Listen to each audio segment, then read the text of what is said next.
Question po from Luisa. May naging partner po ako na ang palaging sinasabi nila ng live-in partner niya sa akin ay hindi kami legally married. Kaya hindi niya kami sinusustentuhan ng anak namin. Last month po ay nag-request po ako ng Senomar to check. Doon ko po nakita na we are legally married.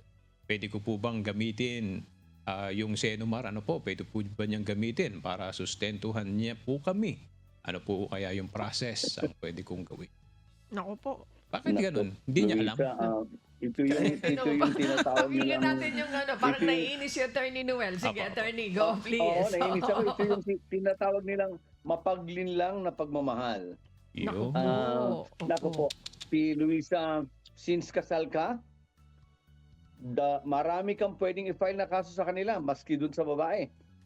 Ano-ano ang pwede mong i-file?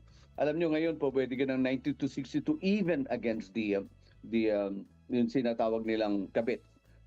Ano pa pwede mong i-file? Pwede ka rin mag-file ng kaso ng concubinage against your asawa at malamang sigurado dahil tinanggap naman nila in public na sila ang mag-on sila, magkasintahan at nagsasama, sigurado ho yan convicted pati yung babae.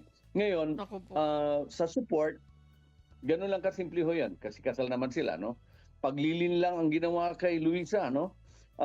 And that aside from yung concubinage, yung 9262, yung bawsi, malinaw ho yan. Anything that causes psychological violence, itong tinatawag natin sa kanya, economic violence, wala namang pambububog. So, economic violence ang papasok rito.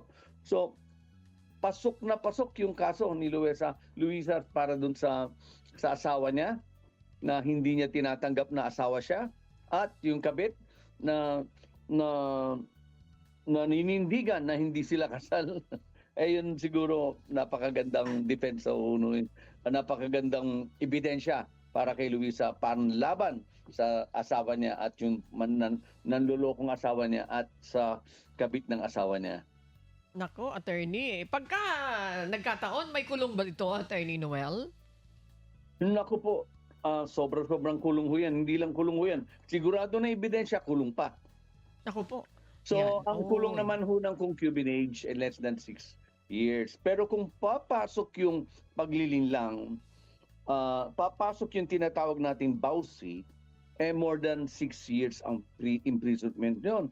Hindi na papasok ho yung tinatawag na ring probation. Kasi ang tuto niyan, ang kasong concubinage, probationable. Ibig sabihin, since ang penalty niyan ay less than 6 years, pwede mag-apply yung lalaki ng probation.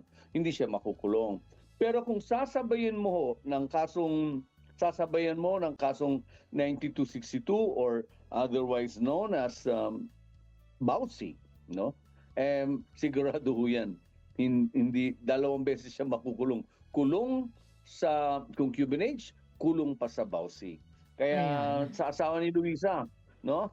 Mag-isip ka ng 1,000,000 beses. Siguro yung claim na support sa'yo, yung support naman, ang hinihingi lang ni Luisa, doblehin mo na para hindi ka na idemanda. Kasi yung dobleng ibibigay mo, 10 times yung worst na masasuffer mo in the event na ikaw ay kakasuhan. Naku. Hirap pala nito ha. Oy, huwag kang magbiro doon sa asawa ni Luisa. Yung binabanggit ni Attorney, naku po, magkakaroon ka ng problema.